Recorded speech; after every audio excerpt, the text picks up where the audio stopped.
Les faits se sont déroulés le 27 mai à Punaouia, au domicile de la victime. À 2 heures du matin, son ex-compagne s'est présentée à son domicile pour lui restituer un 2 roues. C'est à ce moment que le prévenu, le nouveau compagnon, surgit au volant de sa voiture, descend de son véhicule et menace la victime verbalement. Puis il s'empare d'un pistolet dans son véhicule et le pointe sur la gorge de la victime.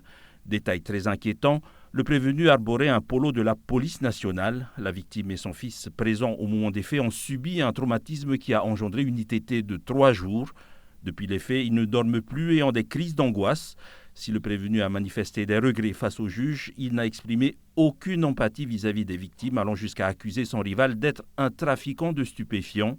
Selon le prévenu, il a agi ainsi car l'ancien compagnon de sa nouvelle copine la harcelait. Il a, selon ses propos, juste voulu lui faire peur. Mais ce qu'ont surtout retenu la procureure de la République et les juges, c'est que l'ex-compagnon n'a manifesté aucune agressivité et qu'il a même reculé, se sentant menacé, avant même que le prévenu le mette en joue avec son pistolet.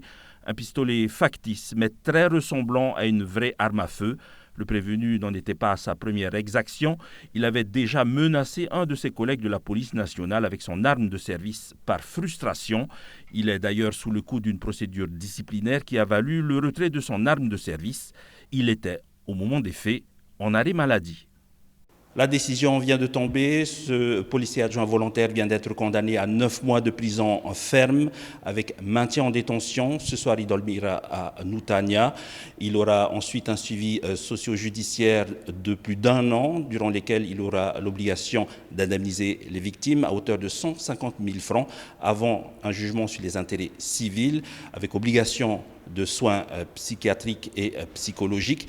Il a également interdiction d'entrer en contact avec les victimes, interdiction de passer à nouveau un concours de la fonction publique et interdiction de détenir une arme. Il dispose de 10 jours pour faire appel de la décision.